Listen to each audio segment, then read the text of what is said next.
बिस्मिल्लाहिर्रहमानिर्रहीम। शुरू अल्लाह के नाम से जो बड़ा मेहरबान निहायत रहम करने वाला है। अस्सलाम वालेकुम, वेलकम टू माय किचन। आज मैं आपसे शेयर करूंगी बहुत ही आसानी से बन जाने वाली बहुत ही कम मसालों के साथ तोरी प्याज की रेसिपी। आसानी के बनने के साथ साथ ये बहुत ज़्यादा लजीज भी बनती है। गर्मियों के दिनों में लंच टाइम में आप गरम गरम रोटियों के साथ इसको सर्व करें, सबको ये बहुत पसंद आएगी। तो ज़रूर ट्राई कीजिएगा। फटाफट से चलिए इसको बनाना शुरू करते हैं।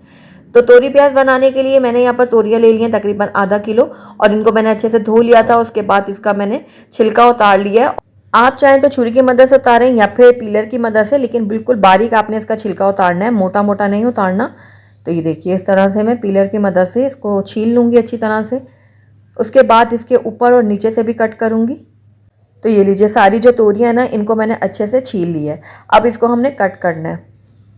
तो गुलाई में हम इनको कट करेंगे। अगर आपकी जो तोरियां हैं ना वो बड़े साइज़ की हैं तो आप दरमियान से कट करके फिर उनको आप काट सकते हैं, लेकिन मेरे जो ये चौड़ाई है ना इसकी जो है वो कम है, तो इसलिए मैं इसी तरह से गुलाई में इनको कट कर रही हूँ।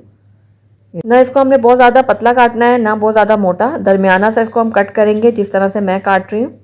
ये देखिए, सारी तोरियों को मैंने काट के एक बाउल में शामिल कर दिया है। अब इसके अंदर मैं पानी डाल दूंगी, और इतना पानी डालूंगी कि इसमें अच्छे से डिप हो जाए, क्योंकि हम इसी तरह से अगर रख देंगे ना तोरियों को तो उसका रंग काला पड़ जाएगा। तो इसलिए पानी में डिप करके आपने इसको रखना है। उसके बाद हम प्याज की कटिंग कर लेते हैं। तो मैंने यहाँ पर 2 दरमियाने साइज़ के प्याज लिए थे और उनका छिलका मैंने उतार लिया है। अब इसको भी मैं स्लाइस में कट कर लूँगी। तो पतला पतला सा हम इसको भी कट कर लेते हैं। तो ये देखिए, प्याज को मैंने स्लाइस में कट कर लिया और बाकी के प्याज़ों को भी मैं इसी तरह से कट कर लूँगी। तो ये देखिए, सारे प्याज मैंने काट लिए अच्छी तरह से स्लाइस में। तो चलिए हम अपने तोरी प्याज को बनाना शुरू करते हैं। तो यहाँ पर मैंने एक पैन ले लिया और इसके अंदर मैं ऐड करूँगी 1/2 कप ऑयल। मैं यहाँ पर सरसों के तेल का इस्तेमाल कर रही हूँ। अगर आप चाहें तो वेजिटेबल ऑयल का भी इस्तेमाल कर सकते हैं, लेकिन सब्ज़ी वगैरह अगर आप ऑयल में बनाएंगे ना, मस्टर्ड ऑयल में, तो बहुत ही टेस्टी बनती है। तो अगर आप नहीं इस्तेमाल करते हो तो एक बार मेरे कहने पर ज़रूर इस्तेमाल कीजिएगा, और वेजिटेबल जो है वो इसी तेल में बनाइएगा। आपको बहुत ज़्यादा फ़र्क महसूस होगा, बहुत अच्छा टेस्ट बनेगा उसका। तो अब ये देखिए, मैंने ऑयल को अच्छी तरह से गर्म किया है कि धुआं निकलने लग गया है। अब इसी तरह से आपने भी गर्म करना है। उसके बाद जो है हम फ्लेम को बंद कर देंगे। हल्का सा हम इसको थोड़ा सा ठंडा होने देंगे। जब ठंडा हो जाएगा उसके बाद हम अपना तोरी प्याज बनाना शुरू करेंगे। ऑयल हमारा थोड़ा सा ठंडा हो गया। अब इसके अंदर मैं 1/2 टीस्पून डालूंगी साबुत सफ़ेद ज़ीरा, और इसको मैं हल्का सा क्रैकल करूँगी। इतना मैं इसको पकाऊंगी कि ऑयल में ना इसकी खुशबू अच्छी तरह से आ जाए। ज़्यादा देर हमने इसको नहीं पकाना, बस थोड़ी देर ही हम इसको पकाएंगे। तो ज़ीरा हमारा हल्का सा फ्राई हो गया। अब इसके अंदर हम प्याज ऐड करेंगे। जो हमने प्याज काट के रखी थी ना 2 दरमियाने साइज़ की, वो मैं सारी इसके अंदर ऐड कर दूँगी। तो ये देखिए, सारी प्याज मैंने डाल दी है। अब इसको मैं हल्का सा फ्राई करूँगी। हमने प्याज को बहुत ज़्यादा फ्राई नहीं करना कि इसका कलर चेंज हो जाए, बस इतना फ्राई करेंगे कि ये थोड़ा नरम हो जाए। साथ ही इसके अंदर सूखी लाल मिर्च मैं ऐड करूँगी, तकरीबन 2 से 3 अदद, और इसको भी मैं अच्छे से फ्राई करूँगी प्याज के साथ। तो लगातार चम्मच चलाते हुए हम प्याज को फ्राई कर रहे हैं, और कुछ ही देर में आप देखेंगे कि प्याज जो है वो हल्के से नरम हो गई है। तो ये देखिए, प्याज जो हमारे अच्छे से नरम हो गई। अब इस टाइम पे आकर इसके अंदर हम अपनी तोरियां ऐड करेंगे। तो ये देखिए, तोरियां जो हमने भिगो के रखी थी पानी में, वो डाल देंगे पानी को निकाल कर। ये देखिए, इस तरह से सारी तोरियां जो है मैंने पैन में शामिल कर दी हैं। उसके बाद इसको मैं थोड़ा सा मिक्स कर लूँगी।